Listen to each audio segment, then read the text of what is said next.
nosso estudo de hoje está na lição 15 do livro Amigo, tem por título Trabalha e Vive. A morte é realmente libertação, mas a fuga ao dever é agravo de compromisso. O lavrador que espera o fim do dia descansará sob a paz do firmamento estrelado. Aquele, porém, que incendeia o campo desertando das próprias obrigações, condensa a névoa do remorso dentro do próprio ser. Por maior seja a dor que te fira, a serena te espera, mas espera agindo e servindo para o bem. Nunca te entregues ao desespero. Certas provas expressam bênçãos ocultas das quais na terra não se compreende o significado imediatamente. Serve e aguarda o tempo, tudo se renova a fim de aperfeiçoar-se. O que hoje te parece sofrimento, amanhã talvez considerarás por socorro de antecipação. Progresso é soma de problemas solucionados, evolução é barreira vencida. Dificuldade é medida de resistência. Tribulação é o cadinho da fé. Ergue-te cada dia para fazer o melhor que puderes. Quando não conseguires adiantar-te em passo regular, segue lentamente, mas segue de maneira constante no trabalho que a vida te deu a realizar. Não te acomodes com pessimismo e desânimo, nem esmoreças no serviço a que te propuseste. Quando a sombra se faça mais espessa em torno de ti, acende a chama da oração e prossegue. A luz da prece te fará ver a estrela da esperança a guiar-te em rumo certo, porque a esperança é a baliza na marcha de todos os corações que procuram por Deus. A gente vem aprendendo com o estudo da doutrina espírita que o maior patrimônio que a gente pode construir é o patrimônio da consciência tranquila. Aliás, é uma perguntinha que tem lá no Livro dos Espíritos. Como é que a gente faz para ter felicidade na Terra em relação aos bens materiais, posse do necessário? Em relação à vida espiritual, fé no futuro e consciência tranquila.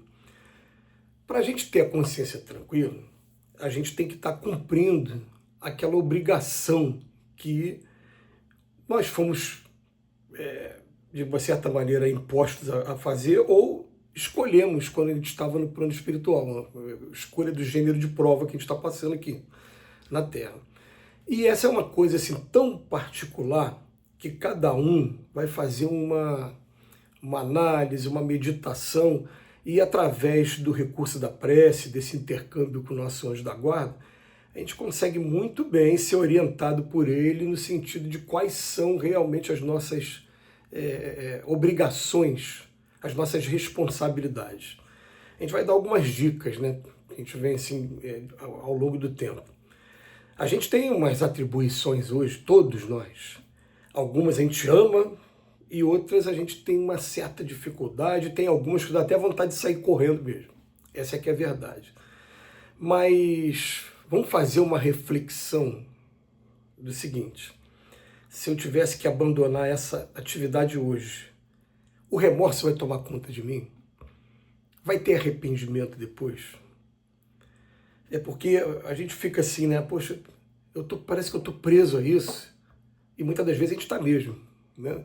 Eu estou preso a essa situação e a vontade que dá é de sair correndo. Mas se eu sair correndo, eu vou ficar em paz, eu vou ficar bem comigo mesmo. Eu vou dar um exemplo aqui que é muito tempo que não vem na minha cabeça.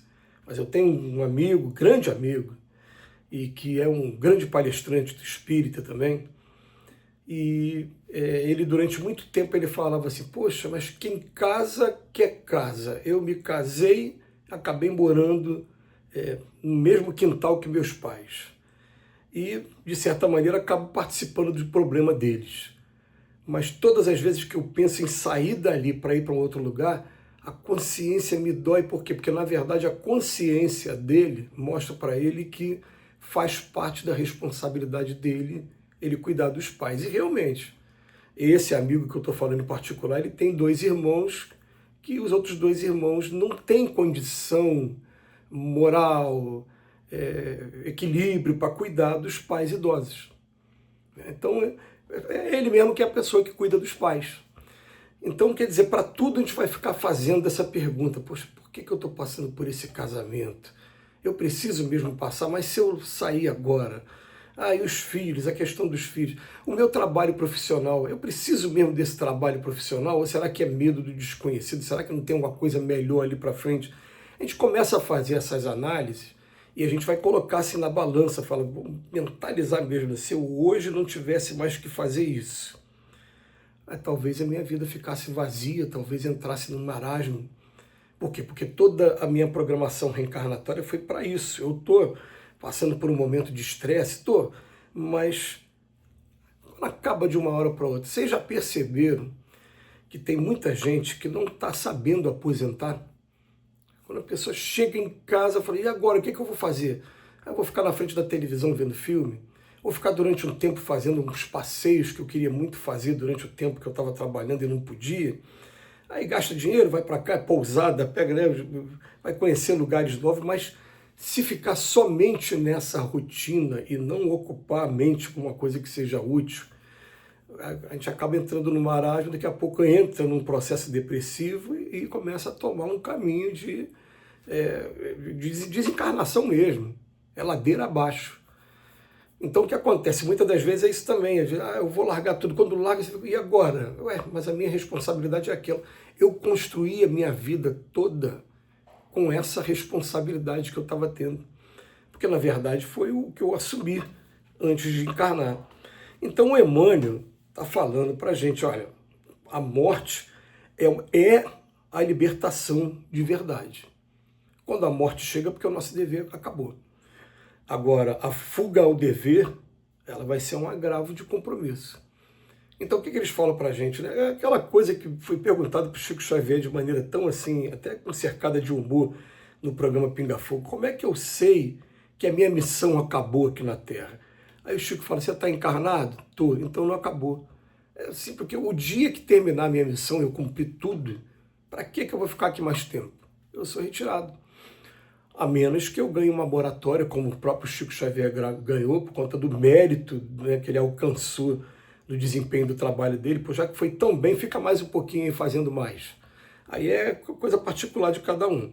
Aí o Emmanuel continua, ele fala, o lavrador que espera o fim do dia, ele vai descansar em paz. Agora, aquele que incendeia o campo, desertando das próprias obrigações, condensa a névoa do remorso. Olha só, né, o que o Emmanuel está trazendo para a gente. Então, por mais maior, grande que seja a dor que está te ferindo, vamos serenar, vamos esperar, mas esperar o quê? Agindo e servindo para o bem. O Emmanuel fala assim, a mesma mensagem de várias maneiras diferentes para tentar atingir nossas mentes e os nossos corações.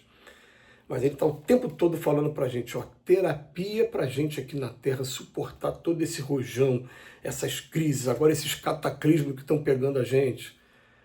O terror do El Niño, que tá, a gente fica pensando, e agora? A maneira é, trabalha, faz a tua parte. Trabalha onde?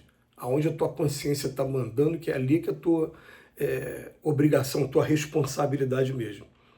E ele coloca para a gente o Emmanuel e fala, certas provas expressam bênçãos ocultas. Você não vai compreender esse significado imediatamente. Então serve e aguarda o tempo. Tudo se renova a fim de aperfeiçoar-se. E a gente vai pegar aqui 4 frasezinhas, quatro sentenças do Emmanuel, que essas sentenças são sempre muito profundas. Né? O que é progresso? É a soma dos problemas solucionados. Eu estou resolvendo os problemas, estou progredindo. O que é a evolução? A barreira que eu deixei para trás, a barreira vencida.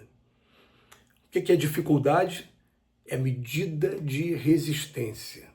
Às vezes eu fico na frente de um obstáculo ali, ele está grande para mim, não, mas eu tenho que arrumar um jeito de passar por esse obstáculo. Então a dificuldade vai ser medida, vai determinar quem é você mesmo. Você vai encarar mesmo ou nasceu para ficar aí se escondendo, fugindo do...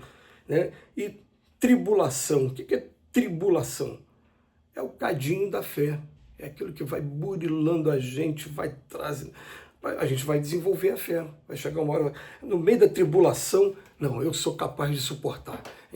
Então são 4 sentençazinhas aqui do Emmanuel, né, para a gente meditar bastante, e sempre tem muita mensagem edificante nesses textos do Emmanuel, que para a gente é uma alegria muito grande mesmo, a gente poder estar a cada dia lendo esses textos e procurando analisar, procurando tirar o espírito que está por trás de cada palavra deixada por esse missionário chamado Emmanuel. Que Jesus nos abençoe hoje e sempre.